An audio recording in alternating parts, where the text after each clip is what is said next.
Coming to కవిత గారు, దాచాలే దోచాలే, jail bail, అదేవిధంగా మాటిచ్చుడు మోసం చేసుడు, తెలంగాణ పరువు మొత్తం తీసుకుపోయి తుంగలో దొక్కుడు. మరీ ముఖ్యంగా సింప్లిఫై చేసి చెప్తాను. కళ్యాణ్ గారు ఎంత సీరియస్ పాలిటిషియన్ కాకపోతే ఆంధ్ర రాష్ట్ర భారతదేశ చరిత్రలో 100% స్ట్రైక్ రేట్ తో ఈ రోజున జనసేన పార్టీ ఒక హిస్టారికల్ విక్టరీని క్రియేట్ చేసింది. అంతకుమించి పెద్ద ఎగ్జాంపుల్ చెప్పక్కర్లేదు. అదేవిధంగా రెండో పాయింట్ ఏదైతే లెఫ్ట్ రైట్ అని మాట్లాడారో, ఇందు మూలంగా కవిత గారికి తెలియపరచాలనుకుంటున్నాం. మేము లెఫ్టిస్ట్ కాదు, రైటిస్ట్ కాదు. భారతదేశంలోనే లెఫ్ట్ కి రైట్ కి సమన్యాయం చేయగలిగిన ఏకైక వ్యక్తి పవన్ కళ్యాణ్ గారు, ఏకైక పార్టీ జనసేన పార్టీ. ఇంకా కమింగ్ టు హిందీ లాంగ్వేజ్ గురించి వారు ఇప్పుడే కాదు మొదటి నుంచి కూడా ఒక నిర్దిష్టమైనటువంటి ఆలోచనతో ఉన్నారు.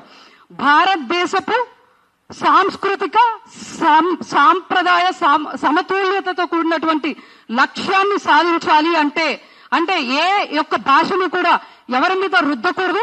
అదేవిధంగా ఏ ఒక్క భాషని నేర్చుకోవాలని ఎవరిని ఇబ్బంది పెట్టకూడదు అనేది నిర్దిష్టమైన ఆలోచన ఉంది. అలాగే నార్త్ లో కూడా సౌత్ కున్నటువంటి తెలుగు కానివ్వండి, కన్నడ, తమిళ్, అన్ని మలయాళం, అన్ని లాంగ్వేజెస్ నేర్చుకోమని కూడా వారు చెప్పారు. సో మీరు మాట్లాడే ముందు ఏం మాట్లాడుతున్నారు, మాకు కళ్యాణ్ గారు ఇచ్చినటువంటి నిర్దిష్టమైన కన్సిస్టెన్సీ ఆఫ్ పాలిటిక్స్ కళ్యాణ్ గారికి ఏమున్నది అనేది ఒక్కసారి తెలుసుకోండి.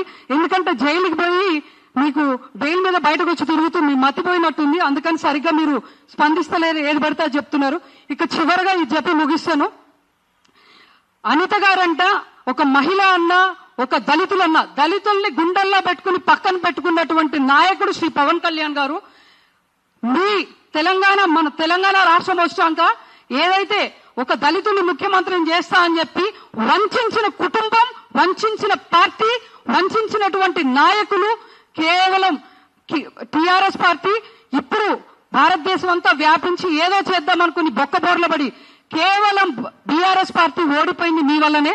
దయచేసి మహిళల పట్ల పోరాడుతున్నాం, బీసీ గొంతుకయ్యాము, నేను ఏదో చేస్తున్నా, నేను తెలంగాణ కోసం పాట పాడుతున్నా, అక్క దయచేసి భ్రమల నుంచి బయటకు వచ్చి బతుకు. మాకు అక్కడ అనిత గారి గురించి కళ్యాణ్ గారు ఇచ్చిన స్టేట్మెంట్, పని విధానం గురించి మాట్లాడారు. యాజ్ అ డిప్యూటీ సీఎం వారికి ఆ రైట్ ఉన్నది కాబట్టి ప్రతి ఒక్కరి పనిని ఆయన మానిటర్ చేస్తూ సరిగ్గా పనిలో మీరు ఈ విధంగా మనం ప్రభుత్వం స్థాపించాం, బలంగా పనిచేయాలని చెప్పడమే వారి ఉద్దేశం. ఈ యొక్క విషయాన్ని బలంగా పెట్టుకుని your words are highly objectionable. Telangana Janasena party Telangana తరపున మేము కోరుకుంటున్నాం, మీరు నోరు అదుపులో పెట్టుకోవాలి, మీరు మాట్లాడిన మాటలు విత్డ్రా చేసుకోవాలి.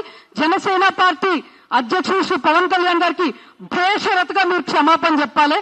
జై జనసేన, జై తెలంగాణ, జై హింద్.